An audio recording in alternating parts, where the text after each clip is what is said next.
Selamat menonton video pembelajaran ini. Jangan lupa subscribe untuk menunjukkan dukungan kamu kepada channel aku.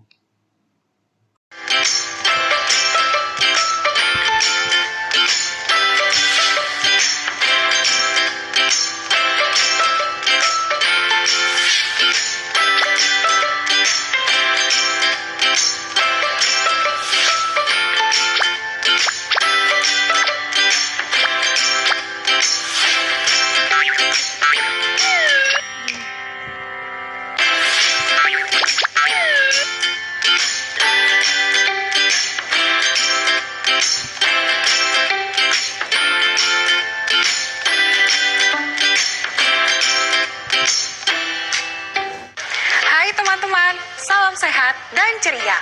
Semoga teman-teman semua tetap semangat untuk belajar dari rumah ya. Hari ini kita akan menyimak informasi dari lembar cerita yang berjudul Bagaimana Kalau Tasku Terbuat Dari Kayu. Kita juga akan mendapatkan informasi tentang apa saja sifat-sifat dari benda padat. Dan kita akan belajar memilih bahan dasar untuk membuat suatu benda yang harus sesuai dengan fungsinya. Nah, teman-teman, yuk kita saksikan video berikut ini bersama-sama.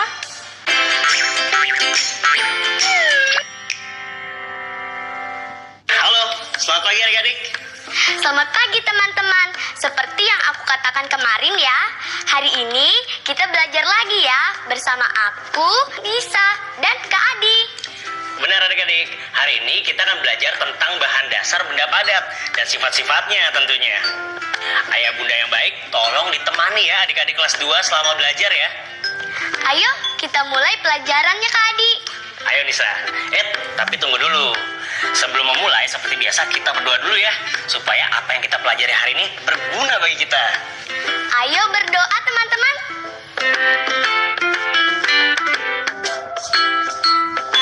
Nisa, Iya Kak Adi. coba sekarang kamu jawab, hari apa dan tanggal berapa hari ini? Ayo teman-teman, kita jawab pertanyaan dari Kak Adi ya. Lihat kalender yang ada di rumah kalian. Aku hitung ya. 1, 2, 3. Hari Kamis, tanggal 11 Februari 2021. Hebat! Jadi hari ini kita belajar apa Nisa? Tentang bahan dasar, benda padat, dan sifat-sifatnya Kak Adi. Oke, jadi sifat-sifat dasar benda padat itu apa saja Kak Adi?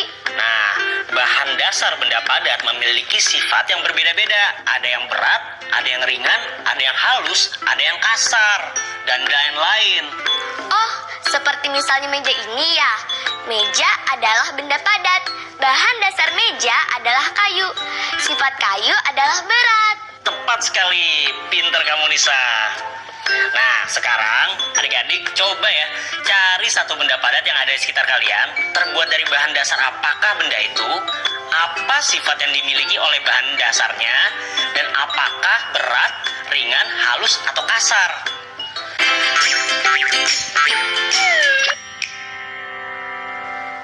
Nah, Nisa, sekarang ada berapa kertas karton yang ada di sini? Ada 5 kertas karton Kak Adi. Apakah kelima kertas karton ini memiliki sifat yang sama?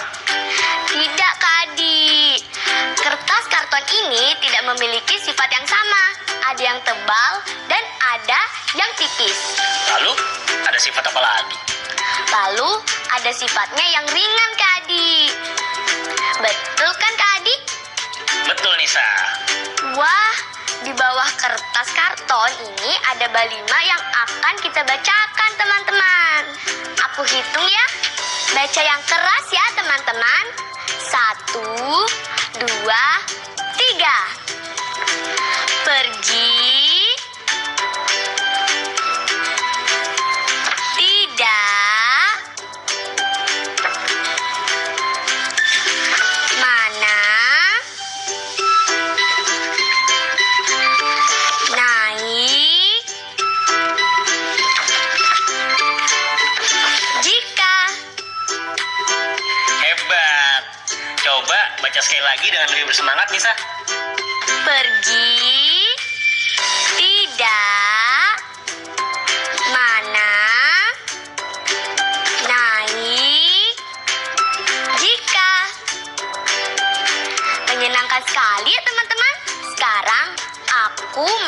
cerita, Kak Adi.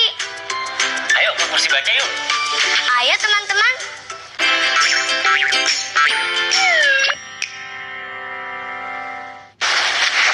Ayo kita baca teman-teman. Bagaimana kalau tasku terbuat dari kayu? Bagaimana kalau tasmu terbuat dari kayu? Kayu itu berat. Kalau tasmu terbuat dari kayu, kamu akan lelah saat membawanya. Kain kedap air adalah bahan yang tepat untuk membuat tas. Kain kedap air itu ringan dan tidak rusak saat terkena air. Bagaimana kalau kita membuat meja dari kain kedap air saja, supaya ringan? Jika kita membuat meja dari kain kedap air, apakah meja itu akan bisa berdiri kokoh saat kamu menulis di atas meja? Kain kedap air bukan bahan yang bagus untuk membuat meja, tapi kain kedap air bagus untuk membuat tas, payung, atau jas hujan. Setiap bahan memiliki sifat yang berbeda-beda. Cerita ini isinya tentang jika memilih bahan dasar untuk membuat benda harus sesuai dengan fungsinya, Kak Adi. Karena bahan memiliki sifat yang berbeda-beda. Tepat sekali, Nisa. Kenapa untuk membuat tas kita tidak menggunakan kayu, melainkan kain kedap air? Supaya tidak berat saat dipakai, karena kain kedap air itu ringan dan tidak mudah rusak saat terkena air. Betul kamu, Nisa. Apa yang terjadi kalau kita membuat meja dari bahan kain kedap air? Mejanya tidak akan bisa berdiri kokoh. Lalu, bahan kedap air bagus untuk membuat apa aja, Nisa? Bahan kedap air bagus untuk membuat tas, payung, atau jas hujan. Bagus. Nah, sekarang coba kamu jawab pertanyaan tadi. Kalau kamu mau membuat sepatu, bahan apa yang kamu pilih? Pastinya aku tidak akan memilih batu. Ya kan teman-teman? Karena batu itu berat. Untuk membuat sepatu, aku juga akan memilih bahan lunak yang kedap air. Kalau pakai tanah liat bagaimana? Tanah liat kan juga terbuat dari bahan yang lunak. Tapi tidak kedap air, Kak Adi. Kalau kertas? Sama, Kak Adi, kertas juga tidak kedap air. Hebat. Karena kamu sudah membaca, berarti sekarang kita latihan ya. Ini maksudnya apa ya, Kak Adi? Ini adalah kalimat-kalimat yang tidak lengkap karena tanpa tanda baca sama sekali. Kamu harus meletakkan tanda baca seperti huruf kapital, tanda tanya, tanda koma, maupun titik. Lihat contoh Kak Adi ya. Kalimat nomor 1, bagaimana kalau tasmu terbuat dari kayu? Ini Kak Adi meletakkan huruf kapital B di depan dan tanda tanya di akhir kalimat. Aku mengerti, Kak Adi. Sepertinya ini menyenangkan, teman-teman. Ayo kita mulai. Dari nomor 2 ya. Contoh benda-benda kuat adalah meja, kursi, dan lemari. Huruf C adalah kapital. Lalu ada tanda koma setelah kata meja dan kursi. Apalagi yang kurang ya teman-teman? Apa? Oh iya, tanda titik. Selalu di akhir kalimat dengan tanda titik ya teman-teman. Sekarang nomor 3. Bagaimana kalau tasmu terbuat dari kertas? Ini cukup diberi tanda tanya karena ini kalimat tanya. Apa teman-teman? Oh iya, huruf kapital. Selalu awali kalimat dengan huruf kapital ya teman-teman. Terakhir, nomor 4. Kayu itu kokoh, berat, dan awet.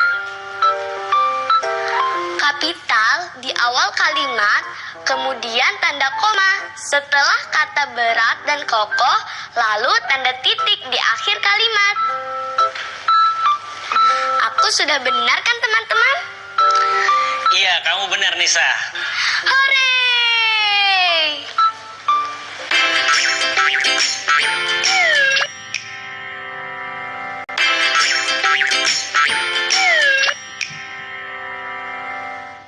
Sekarang kita mau mencari jawaban perkiraan ya Kak Adi. Betul Nisa. Kamu cari jawaban perkiraan dari pengurangan kedua bilangan ini. 348 dikurang 219 sama dengan, langkah-langkahnya masih sama seperti kemarin ya. Kita menghitung pengurangan bilangan ratusannya dulu. 300 dikurang 200 sama dengan berapa teman-teman? Hebat, sama dengan 100. Kemudian kita membulatkan bilangan puluhannya, yaitu 48 dan 19. 48 bisa dibulatkan menjadi berapa ya teman-teman? 50. Tepat sekali teman-teman. Bilangan puluhan berikutnya yang harus kita bulatkan adalah 19. Ini cukup mudah ya teman-teman. 19 bisa dibulatkan menjadi 20. 50 kurang 20 sama dengan 30. Sekarang baru kita melakukan penjumlahan dari kedua hasil tadi. 100 ditambah 30 sama dengan berapa teman-teman? Betul. Jadi hasil jawaban perkiraan dari 348 dikurang 219 sama dengan 130. Wah, hebat ya Munisa. Mencari jawaban perkiraan dari hasil pengurangan juga sudah bisa kamu ya. Nah, sekarang coba kamu cari jawaban yang sebenarnya Nisa. 129 Kak Adi. Hah? Cepet banget kamu. Dari mana kamu tahu itu? Dari sini Kak Adi. 2 dikurang 1 sama dengan 1. 130 dikurang 1 sama dengan 129. Sebentar Nisa. Dua ini dari mana? Satu ini dari mana? 2 adalah bilangan yang ditambahkan untuk membulatkan 48 ke 50.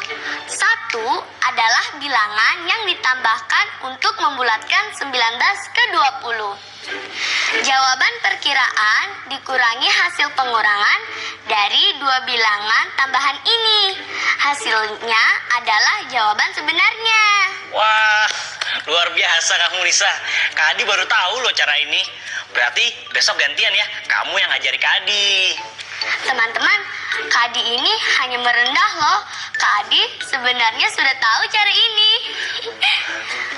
Apa teman-teman? Teman-teman mau belajar yang lain lagi Kak Adi?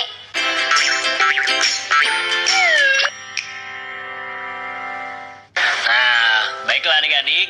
Sekarang coba perhatikan karpet ini. Kalau karpet ini dibagi menjadi 4 bagian yang sama besar, lalu salah satu bagian diarsir seperti ini, maka bagian yang diarsir bernilai berapa Nisa? Bernilai 1/4. 1/4 itu artinya apa? 1/4 artinya 1 bagian dari 4 bagian yang sama besar. Betul kan teman-teman? Iya, betul. Ini kalian sudah pelajari ya sebelumnya. Sekarang perhatikan ini. Pada 4 bagian yang sama besar di karpet ini, kalau yang diarsir 2 bagian, maka 2 bagian yang diarsir bernilai 2/4. Artinya 2 bagian dari 4 bagian yang sama besar. Jika karpet ini dibagi menjadi 3 bagian yang sama besar, 2 yang bagian diarsir bernilai 2/3. Artinya 2 bagian dari 3 bagian yang sama besar. Lalu jika karpet ini dibagi menjadi 5 bagian yang sama besar, 4 bagian yang diarsir bernilai 4/5. Artinya 4 bagian dari 5 bagian yang sama besar. Berarti kalau karpet dibagi menjadi 8 bagian yang sama besar, 3 bagian yang diarsir akan bernilai 3/8 ya Kak Adi? Benar sekali. Berarti kamu udah mengerti ya Nisa? Teman-teman juga sudah mengerti kan? Sudah Kak Adi, teman-teman minta belajar yang lain lagi nih. Oke, sekarang kalian akan belajar untuk menentukan pecahan yang lebih besar dan lebih kecil. Nah, perhatikan bagian yang diarsir pada masing-masing karpet. Nah, bagian yang diarsir pada karpet yang pertama bernilai 1/2. Lalu, bagian yang diarsir pada karpet kedua bernilai 1/4. Kemudian bagian karpet bernilai 1/2 lebih besar dari bagian karpet bernilai 1/4. Jadi 1/2 lebih besar daripada 1/4. Berikutnya Kak Adi. Nah, berikutnya bagian yang diarsir pada karpet pertama bernilai 1/3. Bagian yang diarsir pada karpet kedua bernilai 1/5. Mana yang lebih kecil? Bagian karpet yang bernilai 1/5.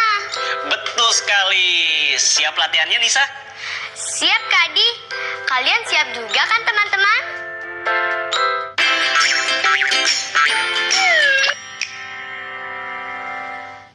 Nah, adik-adik, seperti kemarin ya, Kak Adi meminta Nisa untuk menjawab pertanyaan. Kali ini, Nisa harus memberi arsir pada kotak-kotak sesuai dengan petunjuk Kak Adi. Pertanyaannya cuma 2 kok. Kalian bisa? Sudah Kak. Wah, Kak Adi baru mau mengajak teman-teman kamu yang ada di rumah untuk ikut menjawab, Nisa. Maaf ya teman-teman, kalian periksa saja jawabanku. Sudah betul atau belum? Nah, adik-adik, apakah Nisa menjawab dengan benar semua pertanyaan ini? Sudah benar teman-teman? Iya, kamu benar, Nisa. Dari kedua pecahan ini, mana yang lebih besar? Pecahan 6/8 Kak Adi. Benar, 100 buat kamu, Nisa.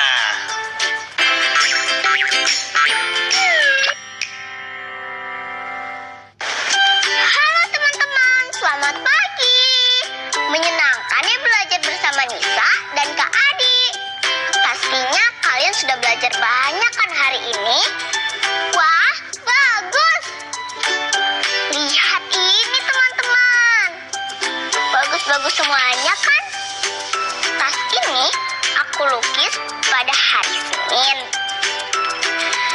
Kalau yang ini aku hias dengan lakban waktu hari Selasa. Tas ini kalian pasti masih ingat kan? Aku tempelkan benda-benda lucu kemarin. Inilah proyek akhir minggu kita teman-teman, menghias tas.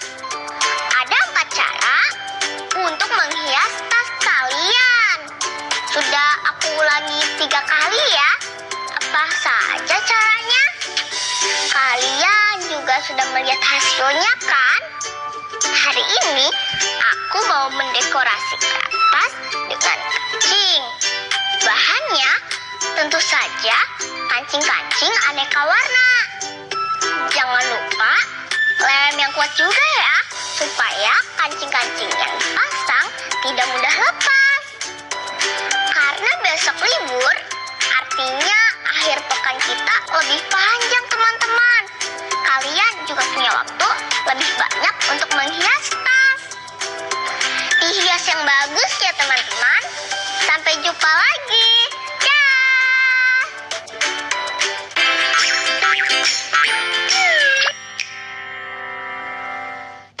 Nah, bagaimana, Nisa? Menyenangkan tidak pelajaran hari ini? Menyenangkan sekali Kak Adi. Seru Kak Adi menemani aku belajar dengan cara yang berbeda dari hari kemarin. Terus, belajar apa aja tadi kamu? Tadi kita membahas tentang sifat benda padat.